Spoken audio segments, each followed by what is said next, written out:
if we thought the censorship over the vaccine lockdowns and vaccine mandates was aggressive and completely unconstitutional and yet still went on, wait till you see what happens when people start arguing about money online. And it looks like the anti-fiat currency side is winning. They will clamp down so hard and so fast. This is Kaiser Johnson with Liberty and Finance, and this is the Miles Franklin Weekly Special for July 10th through July 17th, 2023, while supplies last.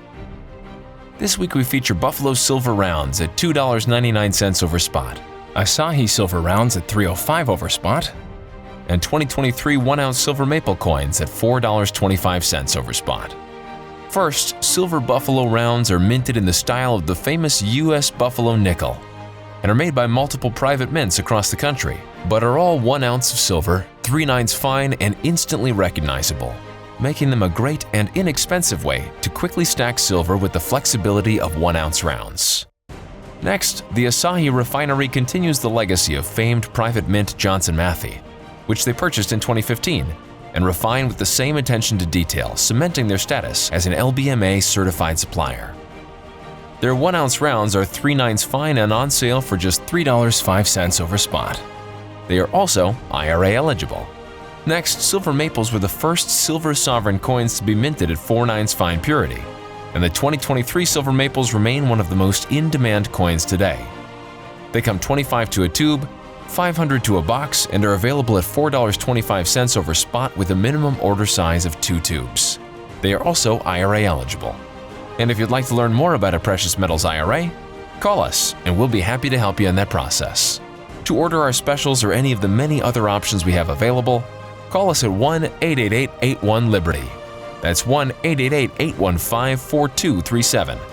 We're available after hours and on weekends, and we look forward to speaking with you. Welcome back to Liberty and Finance. We're always glad to have this returning guest. John Rubino is the founder of DollarCollapse.com. He has now left there and is instead at substack.com. We'll give him a chance to tell you more about that later. But first, we want to talk to John about what's going on in this new announcement of the BRICS currency gold-backed that's going to be coming up at their big meeting in South Africa next month. John, thanks for joining us this Tuesday, July 11th, 2023. Hey, Dunnigan. Good to be back. Now, you just wrote a piece on your Substack column, I believe yesterday, De-Dollarization Just Got Real, Part 2, BRICS to Introduce Gold-Backed Currency. The name of your former website, DollarCollapse.com, was focusing on all the myriad of reasons that the world would inevitably pivot away from the dollar and the mismanagement of the dollar and its inherent weaknesses being unbacked by anything real, etc. And so in your article about de-dollarization just got real, could you talk to us about what I guess really amounts to a pre-announcement of an announcement that is expected in August at the BRICS conference in South Africa? Yeah, it's a story with a lot of moving parts, but the background is that the U.S., because it has the world's reserve currency and basically dominates the global financial system, has been abusing that power for the last few decades. And that's led to a lot of anger out there. People who've been victims or are potential victims of U.S. bullying have been looking for ways around dollar hegemony. This group called the BRICS, which is Brazil, Russia, India, China, and South Africa, has been around for a long time as a concept, but it hasn't done all that much that's concrete in terms of becoming a legitimate, functioning, consequential alliance.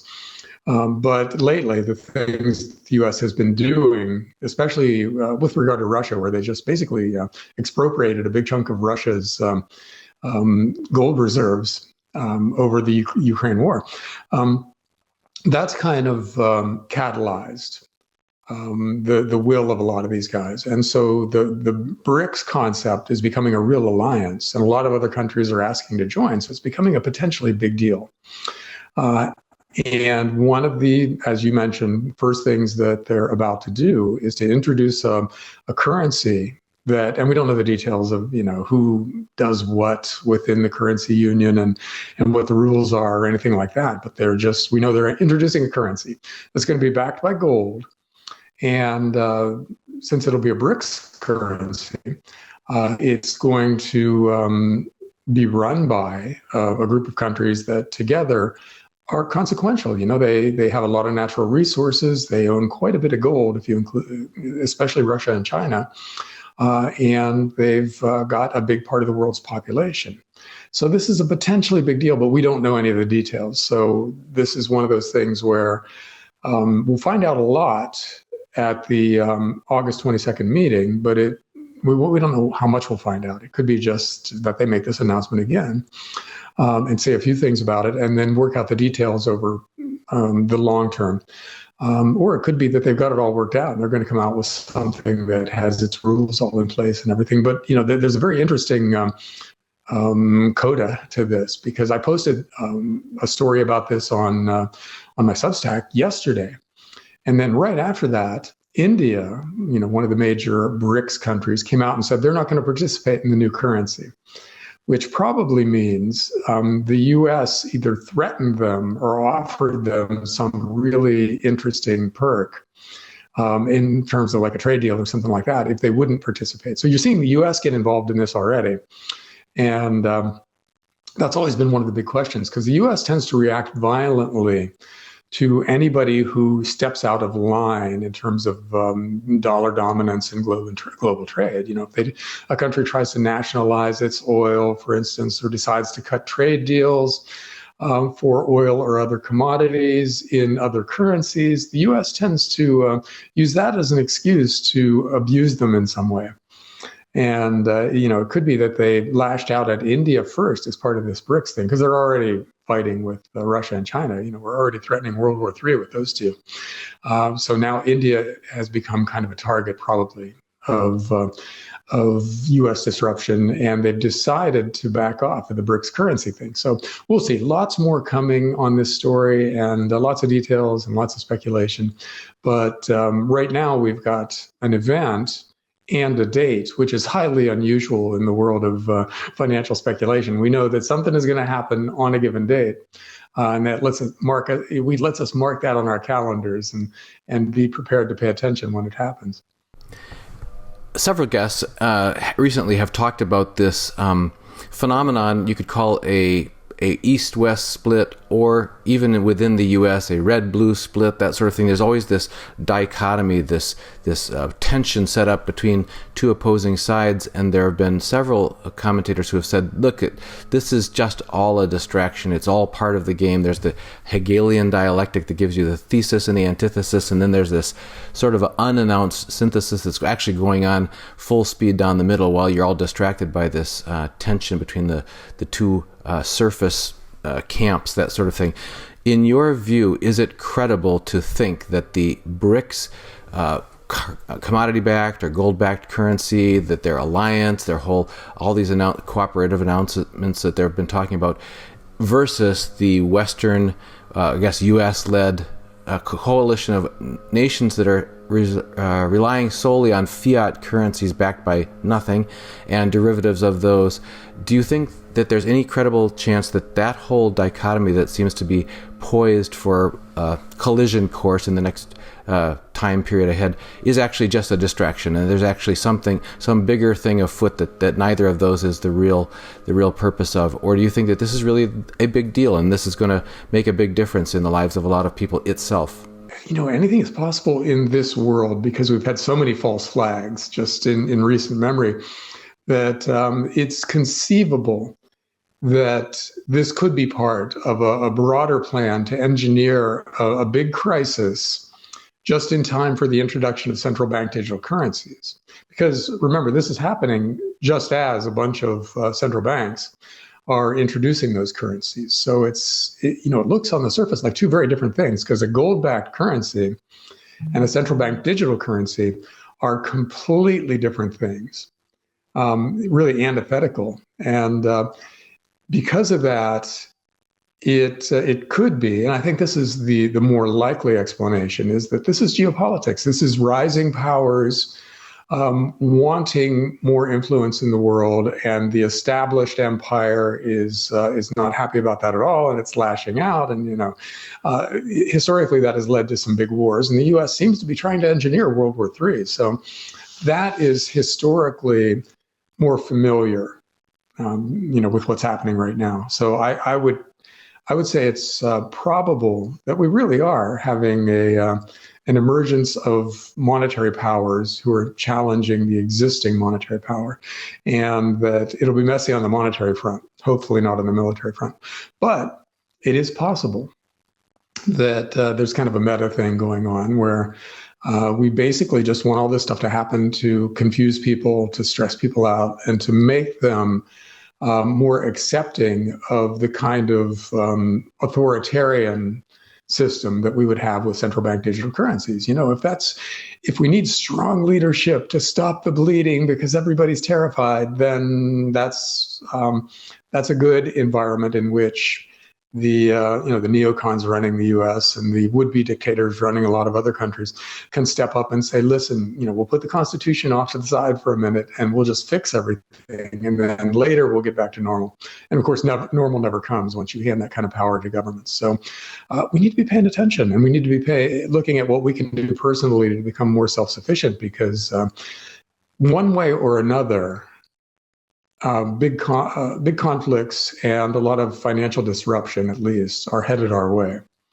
And I love the idea of a gold-backed currency. So I'm sincerely hoping that the BRICS guys are serious and that they actually do what they say they're going to do, and that it actually gains traction, and then we actually, at some point in the intermediate future, do have gold-backed currencies out there as an alternative to these fiat currencies that are backed by nothing and are being inflated away at an accelerating rate. So that would be a positive trend in the world, I think, if that's what happens. But again, no guarantee until we see the details.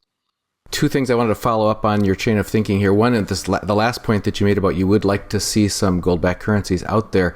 Many people have been calling for decades for competitive currency, so people don't have to settle for the abuse that's dished out from the monopolistic fiat currency masters.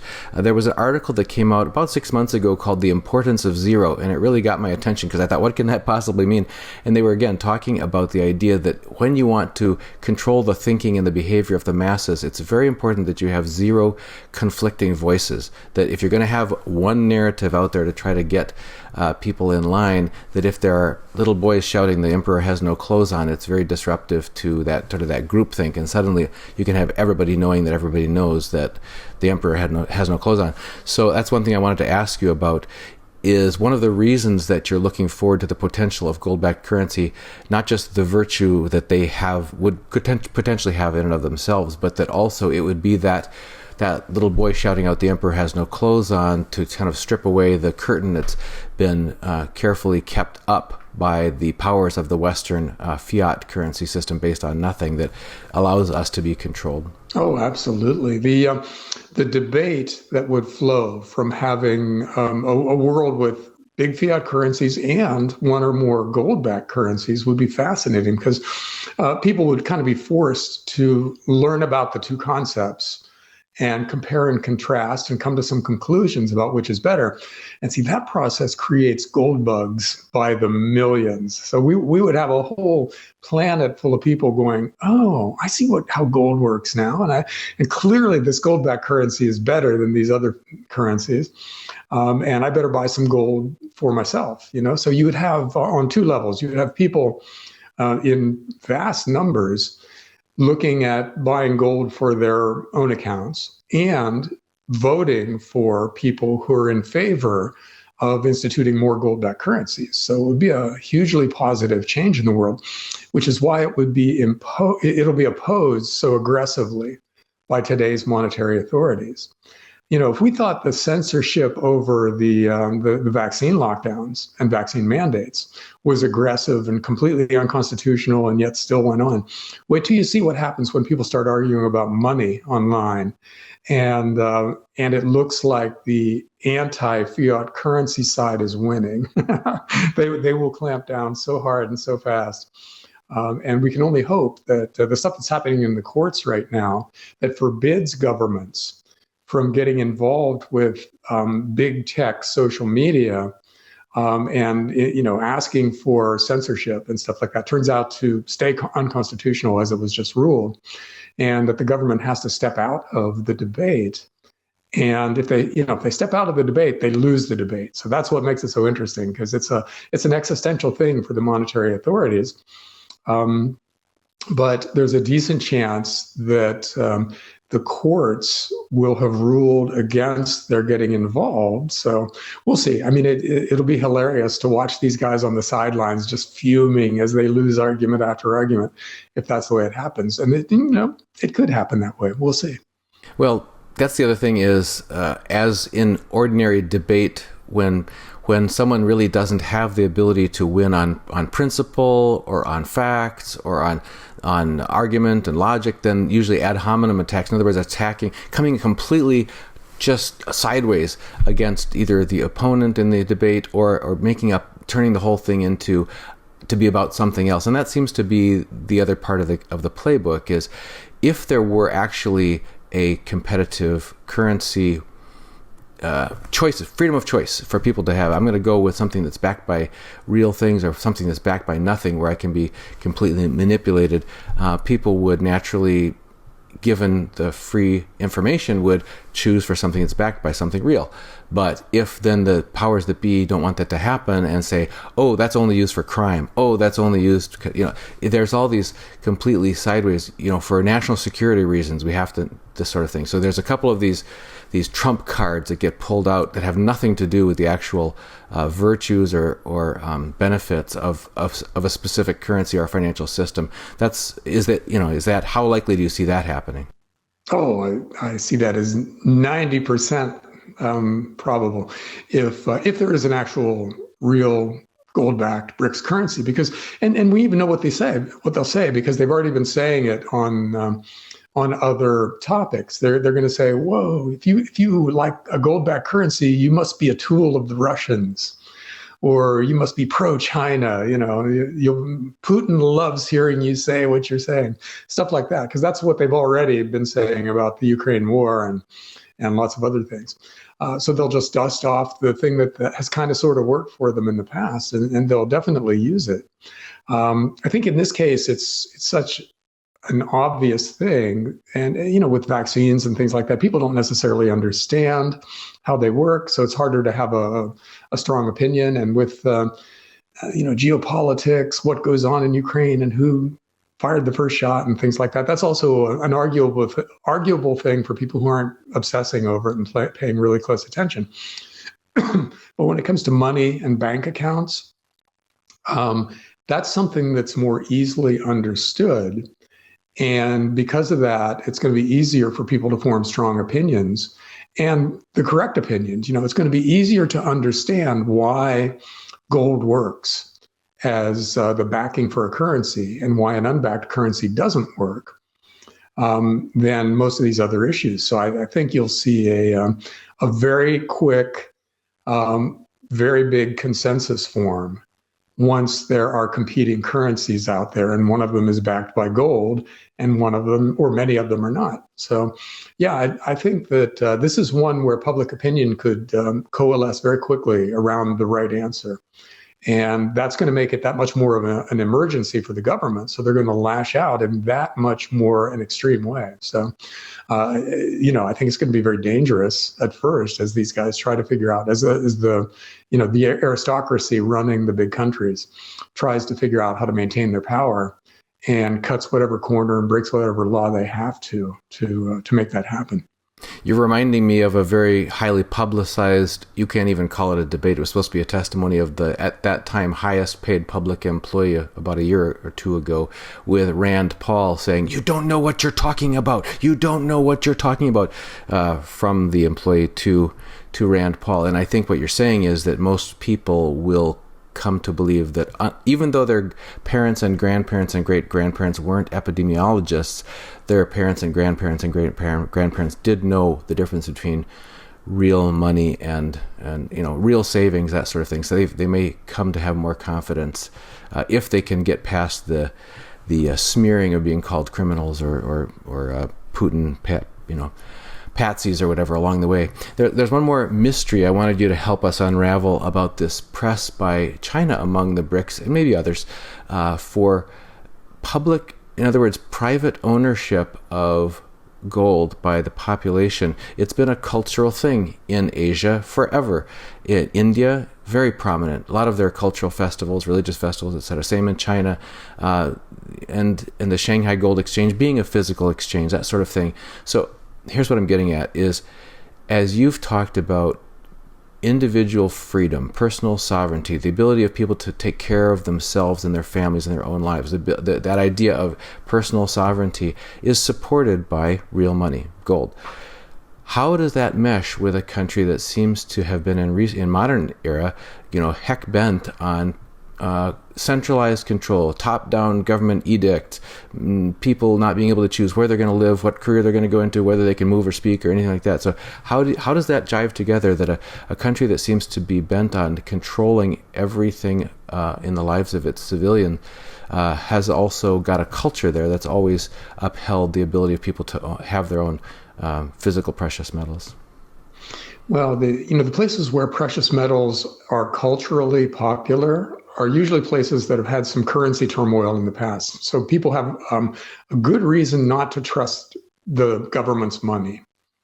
And because of that, they tend to give, well, in China and India especially, they give gold and silver jewelry as wedding gifts. But they're not really, in their mind, giving jewelry. They're giving wealth. That's seen as a version of money, something you can grab, throw into your purse, or put around your neck and get out of there if you have to. Portable wealth, because they don't trust the cash that the government creates. Now, with China, it's pretty clear they saw what was coming for the fiat currencies. And they fully expect a lot of the big fiat currencies to lose value at an accelerating rate and just crash to their intrinsic value at some point. And they see their citizens accumulating gold as a way of protecting their citizens from, the currency turmoil that's obviously coming, and of making their citizens richer. It's in a dictatorship, which China is, with a history of civil unrest turning into civil war, turning into revolution. The biggest thing that the government fears is people taking to the streets, because there are just so many Chinese people that, if they as a group, or at least as a critical mass of people, decide that the government's illegitimate, they have the ability to overthrow it. We've seen that happen in recent history. So China, to the extent that it's possible to keep their people happy, probably sees gold accumulation as one of the ways, because people who accumulate gold will get richer over time, or at least they'll see their purchasing power be preserved. And they won't have that reason to hit the streets and protest, right? So from China's point of view, a gold-owning populace fits nicely with a gold-backed currency. Because if they back their currency and mark gold up to, say, the equivalent of $5,000 an ounce when they back their currency that way, that instantly enriches their populace, and it makes the government legitimate in that way, at least. So it makes a lot of sense for China to do that. Same thing with India. India imports massive amounts of silver, and a big part of that probably has the same rationale. It's a way of stabilizing the finances of regular people and preventing them from being threatened as severely by financial crises or geopolitical crises or whatever when they happen. So gold and silver stabilize a society when they're broadly owned, and that works in everybody's favor. Whether you're a democracy or a dictatorship, having people who own things that go up in value is a good thing for you holding your job if you're the person in charge of that society. So it makes sense for China to do what they're doing. I guess I want to press a little bit farther on this, because we've seen since, I guess, well, you could go back farther if you want to, but let's start with the Great Society of Lyndon B. Johnson. And since then, Candace Owens and others have talked about the new plantation that's been created in our current society. That the idea is that the more dependent you can keep the greater number of people on government, increasing government, all kinds of government programs, whether it's Obamacare, whether it's anything, food aid, et cetera, the more people whose households are dependent, their futures are dependent on receiving from the government, then the more docile they're likely to be, the less likely they're likely to take to the streets if they feel like that's, you don't bite the hand that feeds you. Are these two completely different approaches to the same end of maintaining stability or of a power structure? It seems almost opposite approaches to the same end in that case. Well, going back to China for just a sec, they've got other ways to keep people docile. They've got their social credit score, for instance, which is partially financial, but partially a way of controlling people's political activity. So they don't want an actively independent and aggressive populace, but they would like a populace that isn't bankrupted across the board by some financial crisis in the future.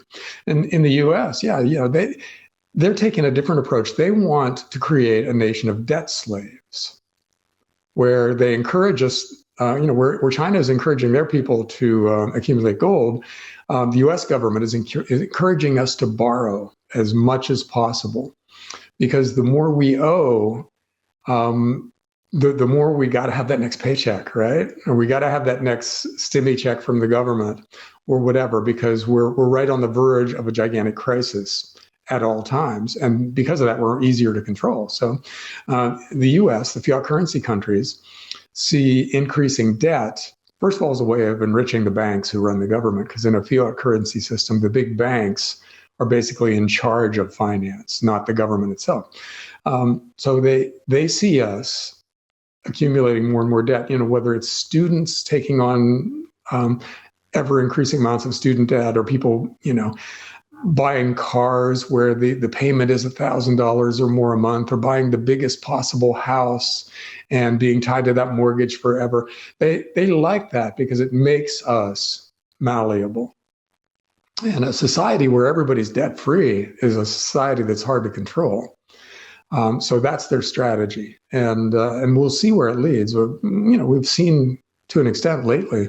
For instance, they did an experiment from 2020 to 2022 in social control, and part of that, I'm convinced, was a test run to see how easy it is to control people in today's America, and it turned out to be pretty easy. It's not hard for the government to freak people out and turn them into authoritarians who then police the rest of society. So that was a very dispiriting experiment there, because it made us look a lot weaker than I thought we were. Having us be that easily spooked and increasingly indebted just makes it that easier to control us. So, I think that's a part of the overall strategy. And we can't stop the government from doing what they're doing. So all we can do is take steps individually to step off that hamster wheel. Don't be part of the debt slave process anymore. And if we can do that, then we gain a measure of control. And that's not, it's hard for a lot of people. I don't want to minimize how hard it is to live within the means of somebody with a normal job in America right now, because it is really hard. But to the extent that you can do it, if you're able to go debt-free and food self-sufficient and be well-armed and have a big stack of gold and silver, you're a lot harder to control than a lot of people are today. So we should be trying to move in that direction individually. With that in mind, there are lots of reasons to prep, but one of the biggest reasons is to be uncontrollable and ungovernable, and that should be our goal. Ironically, there are significant portions of the Western U.S., perhaps in particular, that seem to be exhibiting an upwelling of that sentiment, of that spirit of the times of people wanting state sovereignty within their own state, that sort of thing, and be able to take care of their own family's financial future with hard money, that sort of thing. And there are laws being proposed and passed that are supportive of both of those and pushing back against federal overreach and unconstitutional edicts coming out of Washington, that sort of thing. A lot of people don't realize that a lot of that's the kind of stuff that happened before the Civil War. It wasn't all about one issue that people are, the Civil War has its flagship issue, but that wasn't the only issue. There's a lot of concern about overreach coming out of Washington, telling people how they had to live their lives. And we'll see where that leads us to. But we want to make sure that people can find your work because you publish multiple times per week with great insight into so many different areas of importance. So can you make sure that you tell us how we can find you on Substack? Yeah, it's at rubino.substack.com. And there are different tiers of subscription. Most of what I put out is free. And a few things, mostly the really actionable stuff with portfolios and individual stocks and things like that are behind a paywall. So you can come in, sign up for free, see what you think, and then decide whether you want all the rest of the stuff. But yeah, I cover a lot of the things we talked about today, plus a lot of other things like personal privacy and things like that. And we want to make sure and put the link to your Substack in the description of this video, but why don't you go ahead and say it so everybody's heard it and they can connect the two and get there. Rubino.substack.com. All right, folks, now you know where to go, rubino.substack.com. And if you don't want to miss a single episode with John Rubino or any of our guests, make sure you sign up for our free newsletter that gives you our latest interview link and any of our weekly specials by going to libertyandfinance.com. Put your name, your address at libertyandfinance.com, name and email address, click submit. You have to confirm in order to get in, but then you'll get one email in your inbox once a day with our latest guest interviews, including all of John Rubino's interviews here. And John, as always, on behalf of all of our viewers, we thank you for joining us on Liberty and Finance. Thanks, Ted, again. Miles Franklin Precious Metals is one of America's oldest and most trusted bullion dealers. Miles Franklin is A+ rated and accredited by the Better Business Bureau, licensed and bonded, and has 0 complaints ever registered. Here at Liberty and Finance, we are licensed brokers with Miles Franklin. To order, simply call us, discuss your needs, and we can let you know our live inventory, prices, and availability, and lock in your order over the phone. Once your order is locked, the price is held for you regardless of market fluctuations, and the metals are reserved for you awaiting your settled payment. Within 1 business day of ordering, you will receive an email invoice detailing the order and payment instructions. Miles Franklin accepts payments by bank wire, ACH or electronic check, money order, check mailed priority mail, and cryptocurrency. The fastest forms of payment are bank wire and cryptocurrency. Upon settled payment, metals will ship out within 3 to 5 business days. You will receive tracking information via email. Domestic shipping charges are $15 for any order under 500 ounces of silver or 10 ounces of gold.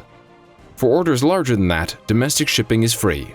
The package will be boxed, fully insured, and labeled discreetly, with no indication of the contents inside. For your privacy, the name Miles Franklin will not even be on the package. To talk to myself, Kaiser, my brother Elijah, or my father Dunnigan, call 1-888-81-LIBERTY. That's 1-888-815-4237.